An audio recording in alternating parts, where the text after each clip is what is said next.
नमस्कार दोस्तों, कैसे हैं आप सब। आशा करता हूं आप सभी सुखी व स्वस्थ होंगे। दोस्तों, मैं हूं एडवोकेट राजेश। स्वागत करता हूं आप सभी का एक बार फिर से आपके अपने YouTube channel secular finance TV पर। दोस्तों, आज हम जिस विषय पर चर्चा करने वाले हैं दोस्तों, वो है एनपीए। दोस्तों, यदि आपका लोन एनपीए हो जाए तो फिर उसके बाद आपको क्या करना चाहिए दोस्तों। चलिए दोस्तों, वीडियो शुरू करते हैं। दोस्तों, जैसा कि आज आप सभी लोग जानते ही हैं कि आजकल डिजिटल लैंडिंग का जमाना है दोस्तों। कंपनियां आपका पैन कार्ड और आधार कार्ड लेकर आपकी प्रॉपर वेरिफिकेशन करने के बाद आपको लोन देती हैं दोस्तों। वो लोन सीधा सीधा आपके बैंक अकाउंट में चला जाता है दोस्तों। और आपसे जब उन्होंने पैसा वापस लेना होता है तो वही आपका ईसीएस मैंडेट आपसे करवा लेती हैं दोस्तों, ताकि आपकी ईएमआई ऑटो डेबिट होकर डिडक्ट होती रहे दोस्तों। अब सवाल आ जाता है कि कुछ लोग ऐसे होते हैं कि कई बार उनसे ना चाहते हुए भी लोन डिफॉल्ट हो जाता है दोस्तों। अब जब लोन डिफॉल्ट हो जाए तो कंपनी की तरफ से वही कॉल्स, इधर से कॉल उधर से कॉल्स, कंप्यूटर की जनरेटेड ऑटोमेटिक जनरेटेड कॉल्स, कहीं काम कर रहे हैं तो कॉल्स, कहीं जरूरी जगह पे हैं तो कॉल्स, मतलब आपको इनकी कॉल्स कहीं भी और कभी भी आ सकती है दोस्तों। और दोस्तों, कॉल्स पे वही रूड बिहेवियर, अब्यूजिव लैंग्वेज, धमकियां, ये सब चलता रहता है दोस्तों। वैसे इन चीज़ों के ऊपर मैं वीडियो अपना ऑलरेडी बना चुका हूं, लेकिन फिर भी आपको संक्षेप में बता दूं। फिर आपको लीगल की धमकी दी जाएगी, पुलिस की धमकी दी जाएगी, तरह तरह की चीज़ें आपकी की जाएंगी दोस्तों। अब लेकिन दोस्तों, सबसे पहले जानने वाली बात तो यह है कि लोन आपका डिफॉल्ट होता कब है दोस्तों, एनपीए कब होता है। सबसे पहले दोस्तों आपको मैं ये बता दूं कि जब आपकी कम से कम 3 ईएमआईज डिफॉल्ट हो जाती हैं या बाउंस हो जाती हैं, तब लोन को एनपीए डिक्लेयर कर दिया जाता है दोस्तों। ज्यादातर कंपनियां 3 ईएमआई के बाद लोन डिक्लेयर कर देती हैं दोस्तों। अब आगे क्या, आगे ये हो जाता है दोस्तों कि कई बार ऐसा होता है कि 3 ईएमआई आपकी बाउंस हो गई, 4 बाउंस हो गई, 5 बाउंस हो गई। लेकिन फिर कई बार ऐसा होता है कि कंपनी की तरफ से आपके ऊपर इतना प्रेशर क्रिएट कर दिया जाता है कि चलिए आप एक ही दे दीजिए या चलिए आप आधी दे दीजिए दोस्तों।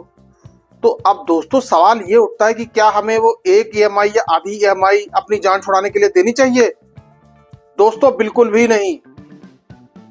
क्योंकि दोस्तों, यदि आप वो एक ईएमआई देंगे या आधी ईएमआई देंगे या कुछ अमाउंट देंगे तो दोस्तों वो पैसा सारा आपका ओवर ड्यू, बाउंसिंग चार्जेस, इन सब चीजों में चला जाएगा दोस्तों। और वो पैसा आपके किसी भी अर्थ में नहीं आएगा दोस्तों। लेकिन दोस्तों, जब आप धीरे धीरे करके ये सब चीजें जब आगे देखेंगे तो आप पाएंगे कि आपका ओवर ड्यू वहीं का वहीं खड़ा हो गया दोस्तों। जब ईएमआई बाउंस हो जाती है दोस्तों तो ECS bouncing charges, overdue charges, पता नहीं कितने तरह के चार्जेस कंपनियां लगा देती हैं दोस्तों। तो दोस्तों, लोन 80,000 का 1,10,000, 20,000, 1,30,000 भी हो जाता है दोस्तों।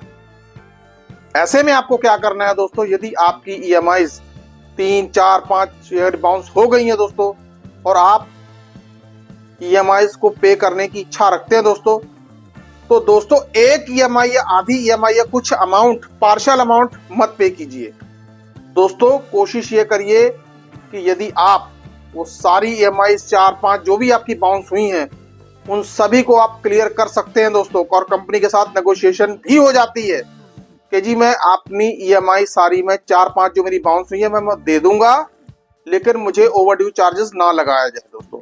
जब आप सारी की सारी ईएमआई क्लियर करने की इंटेंशन रखोगे तो कई बार कंपनियां ओवरड्यू चार्जेस छोड़ देती हैं दोस्तों।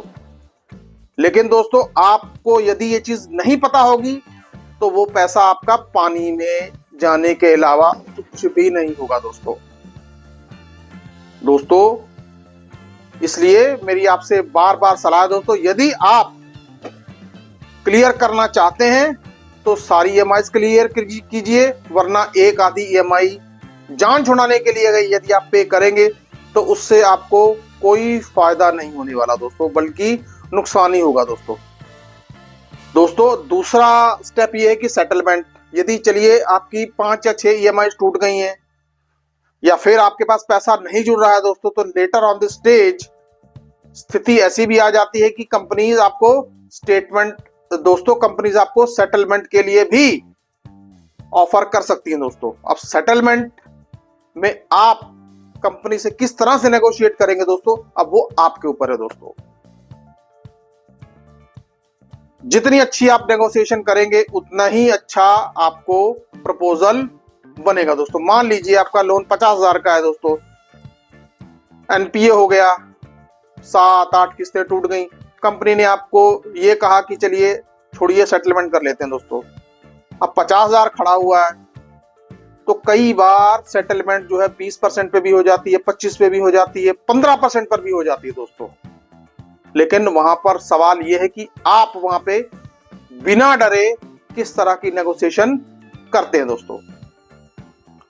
हालांकि सेटलमेंट के ऊपर मैंने ऑलरेडी वीडियो बनाया हुआ है दोस्तों, आप चाहे तो देख सकते हैं उसमें।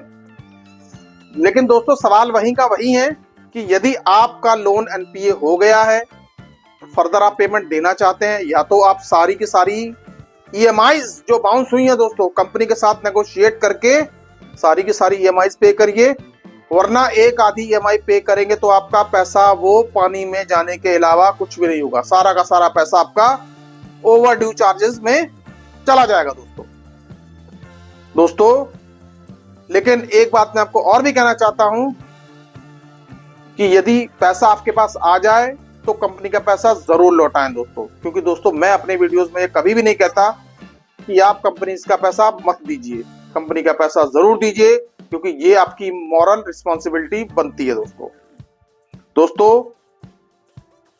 एनपीए के ऊपर आज का ये वीडियो आपको कैसा लगा दोस्तों, कृपया कमेंट बॉक्स में कमेंट करके मुझे जरूर बताएं। सुखी रहिए, स्वस्थ रहिए। जय हिंद, जय भारत।